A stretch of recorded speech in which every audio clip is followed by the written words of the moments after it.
This video is about economy of motion in your picking. Now, I talked about how, having your pick up here, normal position, you probably have a lot of excess motion going into your picking. You're kind of starting up here and you're going down there and then you're coming back up here at resting point and you're doing some stuff, and I'm not really sure I can even, sort of demonstrate, but you can just kind of see if you ever come away from the strings with your pick, you're putting a lot of excess motion in your picking. So we want to make small picking motions. Picking motions need to be very small, up and down. Tiny, tiny motions. Alright? I want you to really think about that. Really think, can you take your motion and make it smaller and smaller and smaller?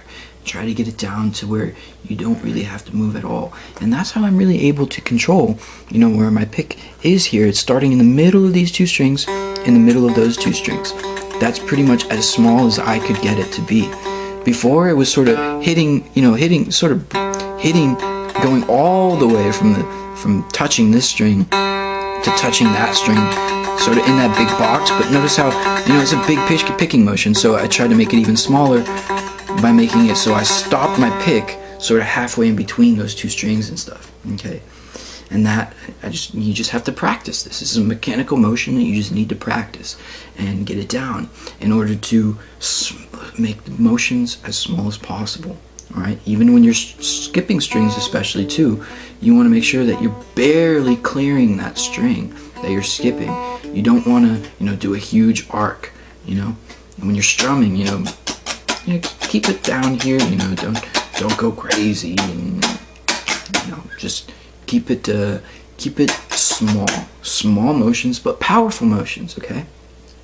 Make your pick as close to the strings as possible. Again, so that reduces the amount of space that you have to travel from resting position. If this is your resting position, you have to go all the way down here before you can start playing. If you're here, if you're right next to the strings, just really, really close to the strings, boom, I'm so close to the strings, I'm on the strings. All right, and that is how you make your picking motions a little bit smaller, closer to the strings.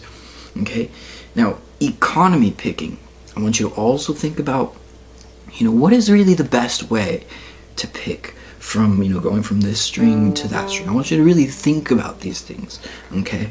Now, not just really just kind of do it on autopilot, but just think about it for a second. If you're picking an upstroke on string 3, what is really the best way to play the next note if it's on string 2? You're doing an upstroke on string 3. Well, do you want to, come down and do an upstroke on string 2, scooping over the string, up, up? Well, that would be a very ineffective way to pick. You would want to go up, and then you have to go down, you cross over, you hit string 2 on the way down, up, and then down, up, and then down, up, and then down, alright? And just really think about the way that your pick travels, What is the most economic and the smallest place of travel from one string to the next? Okay, and that's why directional picking is in existence, because that way we don't have to, you're going down, you don't have to come back up, down, because that adds extra motion. It adds more distance traveled. So down, down, down, down, down, down. There's no extra motion in there. That's very important. I want you to actually practice this arpeggiating exercise. It's going to be an up on string 1, up on string 2, down on string 3. So we're doing a little bit of outside picking there. Up, up, down, up, down.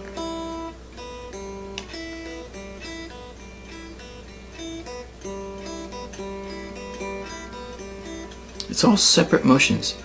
It's just making your pick really kind of work hard. Alright? This is a very interesting exercise I learned from Paul Gilbert. Interesting arpeggiating pattern. Because usually I would go like down, up, down, up, down, up in order to do that. Down, up, But instead of doing up, up, down, up, up, down, up, up, down, up, up, down. I kind of like that. And then you can palm mute it too.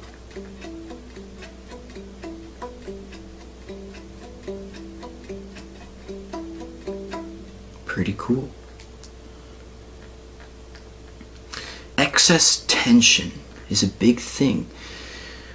If you're squeezing really, really, really hard, you know, that's a problem. So, you know, you're building a lot of tension and stuff when you're playing. And you want to make sure that there's no extra tension in your body either.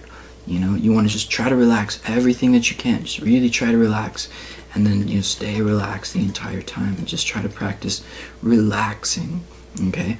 This is important too. When you make some motion on your guitar, you're building up some tension, okay? Here's no tension. You build up a little tension when you make a little move, okay? If you keep on moving, you keep on moving, you keep on moving, well, that tension is gonna break at some point. You're gonna keep on getting more and more tense, and then that's when things start to hurt. That's when you get problems. So what you want to do is you make a little bit of motion, and then you pause. You relax for a second and let the tension come back down for a sec. That's why you go very, very slowly, is so that you can make a little movement and then pause. And take a breath and then let the tension release. And then do another motion and pause. Alright, and then make another motion and then pause. Okay? That helps you to relax and reduce the tension that's in your hands. Okay? These are all very important things. This is just about the economy of motion of picking. It's more about a mental process than something that can be really calculated. It's just, you know, look at what your hands are doing and then try to see if you can make those motions more effective, more efficient, less motion, closer to the strings. Using inside picking versus outside picking is a little bit better. You know, using directional picking over any other type of picking, really, and making sure that the tension is loose, so you're not tense. It's very important. One more thing I'd like you to understand when migrating into this picking position, like this, with your thumb down on the strings, like that, rather than up on the strings like that. The reason is because when you are sitting like this in your normal position, this is your resting point, right? Now when you go to pluck a string, you have to go from here down to the string and then strike the string. Now look at the accuracy that you might have from going here and moving an inch or so. Oop. You know, if you miss the string, you miss the string, okay? You have to make a big motion up and down like that in order to play your string, and then you're coming off and doing, you know, big, this is exaggerated, but this is the type of motion that you might be making, okay? Coming off like that.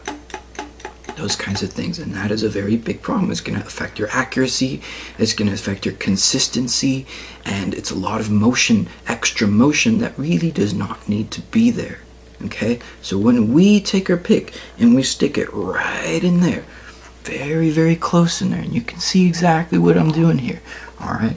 It's just right there, okay? Right in between these two strings. And then I go straight down, okay? I go straight down, I'm gripping my pick, there we go. I go straight down across the strings and straight up across the strings like that.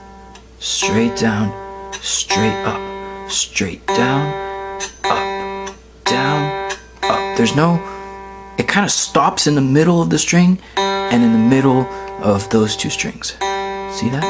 On the way up, on the way down. It's very, very controlled. Okay? And this means that there's no excess motion going down or going up. That's it. It's a very, very small motion, and everything is muted. Okay? I want you to really understand that, because when you go from here and do things like that, it's very easy to miss strings and do a lot of chaos. Alright?